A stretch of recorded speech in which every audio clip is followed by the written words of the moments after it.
Welcome back to my YouTube automotive channel. Today I am at a car salvage and I will show you how to remove the door actuator from the rear passenger side sliding doors on a 2006 Dodge Grand Caravan. This video applies to Dodge Caravans made from 2001 all the way up to 2007.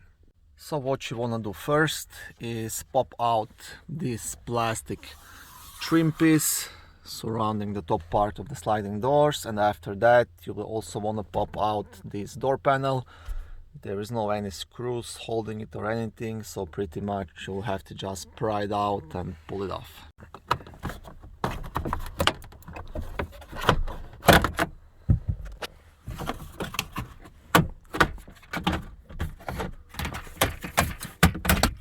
Okay, this is the top part, so you can see there is a couple of clips.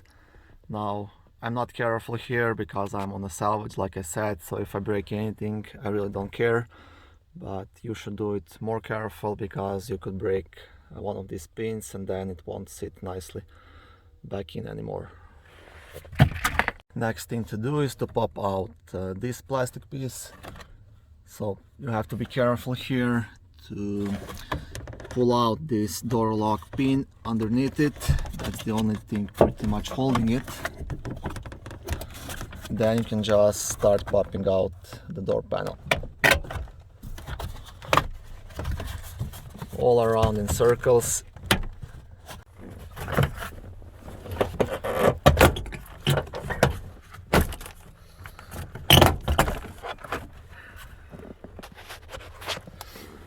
Okay, so that's it. Like I said, there is no screws holding it. Again, there's a bunch of these clips on the inner side of the door panel, so you just have to pry it out and pull it off. Once you remove the door panel, you'll have this black water shield. You'll have to remove this piece as well. This is usually just glued all around here, so it's easy to remove it. And then you can remove this piece as well, and that way you will get access to the door actuator, and this is this black piece right here. Now the main problem on a sliding door on the passenger side is that this hole here is supposed to be used to unscrew that actuator and just pull it off, but unfortunately this is not how it works, because as you can see there is no screw here. On the driver's side you can access it through this hole. Just unscrew it, unplug this connector, and that's it. But unfortunately on this one, on the passenger side, you'll have to remove the complete lock assembly from the outside. I will show you now how that is done. Before removing the outside screws, what you want to do, you want to disconnect this metal piece while this is still in place, and then you'll be able to pull this complete assembly out and off, so you get access to that screw. If you don't do that, you might have to disconnect all of these wires, and then it's a bit bigger job. Okay, and here you can see how this thing looks once it's out, and I'll show you now on this side as well. So this is how it is. So you just have to remove it from this green piece. It's like right here inside, and then this pin goes into this hole. So pretty much what you have to do, you just have to pry it out from this hole right here, and it's gonna be out. And once you've done that, then you can unscrew those three screws. Oh yeah, I forgot to mention and disconnect this plug as well. So just press onto this pin here and slide it off. So next thing, you'll want to open the sliding door and remove these three torx screws right here. They're all T27. So I have just removed those three outside screws, and you can see now that this piece is completely loose. Now just pull it out.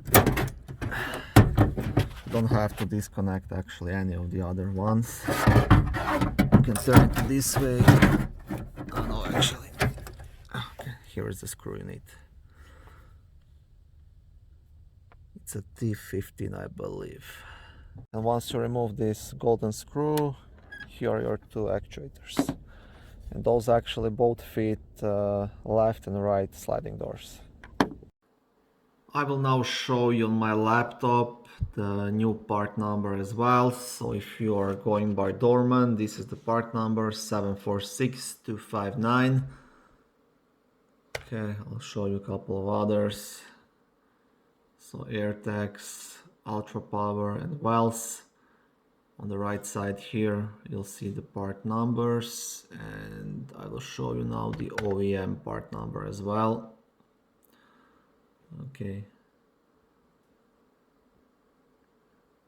Here you can see all the OEM part numbers as well.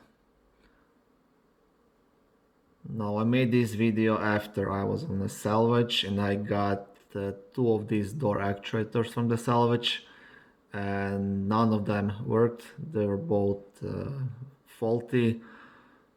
And this is the common problem on these Dodge Caravans, so I advise you just get a new one, put it in, and you'll be good to go. Okay, thank you for watching this short video. I hope it was helpful. If it was, please like it and subscribe to my YouTube automotive channel. I do my best to post new videos daily. On my channel you can find lots of how-to videos, do-it-yourself videos, car reviews, product reviews and other similar automotive topics.